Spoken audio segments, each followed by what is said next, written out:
Good afternoon from Chicago. I'm Jodi Daley, and with me, as always, is Brian Sharoff, president of PLMA. And we are bringing you direct from the floor coverage of the 2011 Private Label Trade Show. Brian, how's the show look? Well, registration this morning was very, very strong. There were lines of considerable size. Hey boys, keep coming. More than 2,200 retailers and wholesalers picked up their badges, and trade suppliers were also very heavily on the lines too. Have a good day.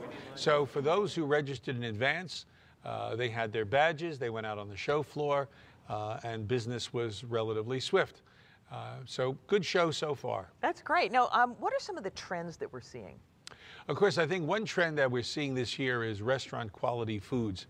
Consumers are staying home and they're relying on microwavable products for their meals, but they don't want to give up the flavors and the tastes which come from going to a restaurant. So they're looking for restaurant quality, restaurant types of foods, whether it's a fast food restaurant or a more a la carte or gourmet. That's one major trend. Second trend that we're seeing on the show floor is health and wellness. And this, of course, cuts across food and non-food lines. It's organics, it's gluten-free, tremendous sensitivity on the part of consumers nowadays about health and wellness, and that's showing up on the trade show floor. Well, I'm also seeing that one trend everyone is concerned about this year is innovation. How can store brands be innovative? Well, Doug Merrill, PLMA's keynote speaker this morning, was one of the men responsible for creating Google. And he had some really specific ideas about innovation. Our own Tim Simmons caught up to him before his speech. Douglas, your presentation this morning is going to be on retailing and technology. What's your main message to the audience? So I'm going to talk about innovation this morning, and there's been a whole cottage industry built around innovation, which means there's just lots of kind of garbage and noise out there. What I want to talk about today is that fundamentally the way to innovate, the way to build new products, the way to bring new products to markets is to be radically open to your customers, to really listen to what they have to say, and to let them form your business for you. Mm-hmm. What does this mean for today's brick and mortar retailers? Actually, the brick and mortar retailers are increasingly affected by online. I'll give several examples during my talk, but one of the things that's great is online only businesses have revealed great new business models for physical retailers, which of course are the bulk of the revenue of the United States economy. So retailers don't have to be afraid of this, is that correct? They shouldn't be afraid of it. They should be embracing a new sales channel, a way to talk to your customers. It's not as if you're going to leave brick and mortar. That's silly. It's not going to happen. What's going to happen is that brick and mortar and classic manufacturers are going to discover new ways to ask their customers what to build. Thanks, Tim. Well, one trend that I saw on the floor was the attention to the fast-growing Latino-Hispanic market. And our own Michael Sansolo has this report from the Viva Latino Pavilion. Hola Jodi, bienvenidos a Viva Latino. En esta sección de exhibición hay muy productos para las personas hispánicas. Jodi, if you didn't understand that, I said hello and welcome to Viva Latino. This section of the floor is loaded with products and ideas with the enormous and fast-growing Hispanic population in the United States. Now, as retailers and manufacturers come into the floor, this is where the lobby meets the floor, and this is a place where you've got to start your visit whenever you are getting here. What you're going to find here is a representation of how complex the Hispanic market is and how powerful. Let's start with some products here from Publix. Now, Publix is a fabulous chain in Florida, and the Hispanic population in Florida is different than a lot of other parts of the country. Florida, we know, has a lot of Puerto Ricans, and so Publix features items like mojo, which is a sauce very popular in Puerto Rican cooking. They also have things like galletas cubanas, crackers for the Cuban population. We come around here and we get to a section built by Aldi. Now, Aldi is a company in all parts of the United States, and the largest Hispanic population we have is from Mexican descent. So here we see a lot of the key Mexican products. For a traditional Mexican household, we have pinto beans, really a big staple of their diet, or corn masa mix to make a lot of the things they need on their dinner table. And of course, we gringos will recognize some of these items, taco shells, salsa, refried beans, because we've seen how the Hispanic and Latino diet has become part of all of our dinner time tables. Jodi, this is a fabulous part of the floor, something no one should miss, because when you're thinking about the consumer of the future, you've got to speak a little bit of Spanish to have any kind of success. I usually say back to you, but today, Jodi, hasta luego. Well, gracias, Michael. Now, drug chains were one of the first retail formats to really emphasize their own brands, and that was way back in the 1920s. Well, today, drug chains are cutting edge in-store brand development again. Len Lewis caught up with Jay Forbes, former publisher of Drugstore News, after he toured the show floor. Jay, with all the presentations that you do during the year at CVS, Walgreens, and Rite Aid, what do you feel are the major trends in drugstore private label? I think it's very interesting that each of these chains are looking for the same things today. They're trying to enhance their margins, they're trying to increase customer traffic, and it's becoming increasingly difficult to do a blend of those things. And private label is a great solution for that because it offers enhanced margin, value pricing for the customer, and so is a perfect fit for what they're trying to accomplish. As the economy continues to hopefully improve, are we going to see private label with the same momentum in sales? My guess, based on my experience from the past in the 70s, would be no, because their customers were caught in a move from department stores to discount stores, and it became a more acceptable practice, and they learned that that value was a good thing, that they didn't have to hide the fact that they found a product that was of the same quality at lesser price.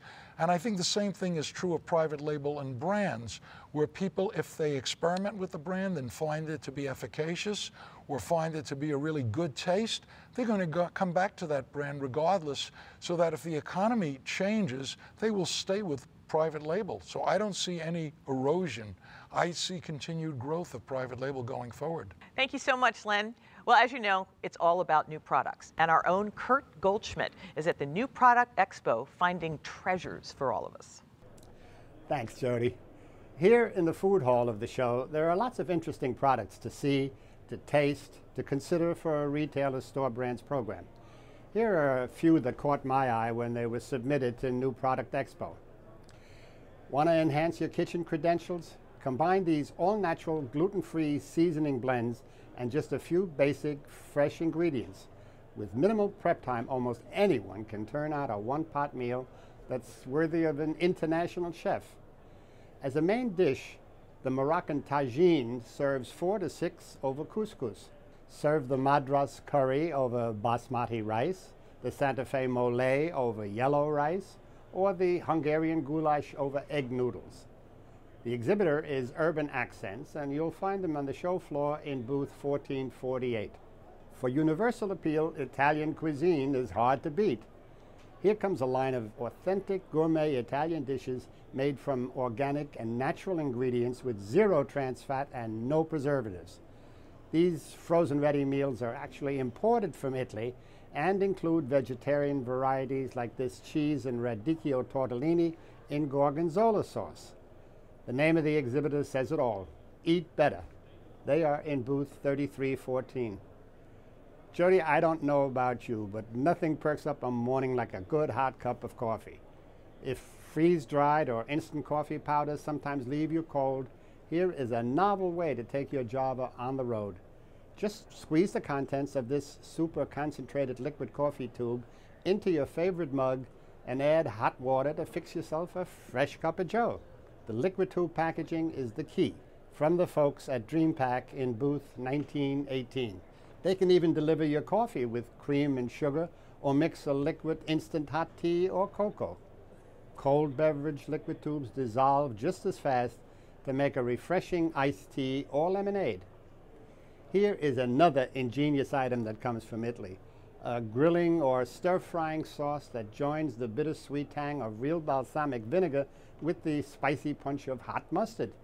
Imagine it as a complement for meats from chicken to sausages, chops, steaks, and burgers. The flip-top squeeze bottle also makes it handy as a barbecue glaze or a condiment at the table. It's a product of Acetifico Acetum in booth 2025.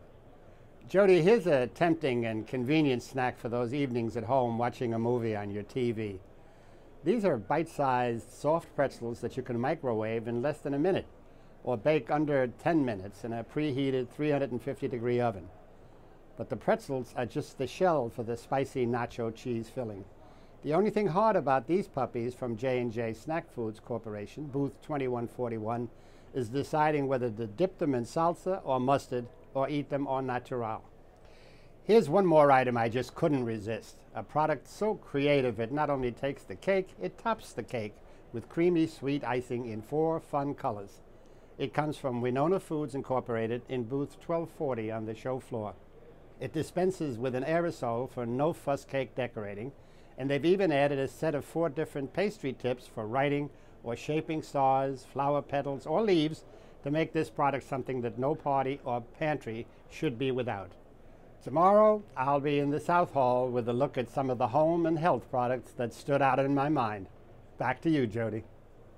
Thank you so much, Kurt. Well, finally, many visitors in this year's show have been seeing those strange black and white boxes on signs and magazine ads, you name it. Well, as any modern marketer knows, these are QR codes, and they will become more and more prevalent as time goes by. Our own David Merrifield has this report to close out our show today. Thanks, Jodi. With me is Mike Ferrari, president of Ferrari Innovation Solutions. Mike, tell us about QR codes. What are they really? Well, David, they are the combination of technology, of having an app on a phone or a tablet, and that app being able to see a 2D barcode that reads that, and that with that connects up to a website of where there can be more text that can never be printed on a package, audio and visual. So it really allows a whole new level of connection between shopper, consumer, and a brand. I see. Well, QR codes are an element of smart packaging, aren't they? Tell us about that. Well, certainly. Right now, what I'm seeing in my research, David, is that the planets and the stars are really aligning, because what's happening in the world of smart packaging is that the shopper behavior is changing because of the internet, and technology is coming about. So the use of smart codes, of QR codes, is really starting to pick up steam and provide engagement that was never possible before, and data is being collected, and more interaction is possible now. What's the role for private label in this whole thing? Private label is at a crossroad. For a number of years, they've certainly enjoyed increasing revenue and share growth versus the national consumer product companies.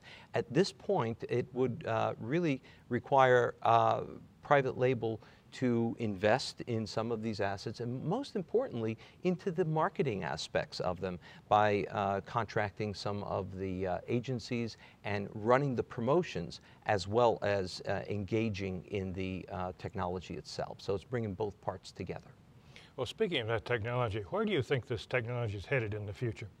Well, you know, it never stops, David. So I see that QR codes, through the use of that, I'll say the ugly 2D barcode, which takes real estate on the package, is now moving toward a new technology called watermarking. This is very new, and watermarking on packaging will then be embedded in the layers of the graphics. It's actually invisible to the consumer or the shopper, other than a little icon to indicate that it's there. All right, well, thanks for being with us today. My pleasure. Thank you, David. Well, day one, quickly coming to an end. Any thoughts about day two? Well, it will start early for everyone. Lots of meetings and more meetings. Retailers and manufacturers will be up before dawn working on sales plans for the year. Then the floor will open at 9 a.m. and all eyes will be fixed on finding new suppliers or new products or new ideas. Well, that's what the PLMA annual show is all about. Well, thank you so much, Brian. And I just want to remind everybody out there that, yes, the floor does open at 9, but at 7:45 tomorrow morning, the doors open for the PLMA breakfast, and we're both going to be there, and we would love to see you. So until then, have a wonderful evening, and please join us tomorrow morning. Thank you so much.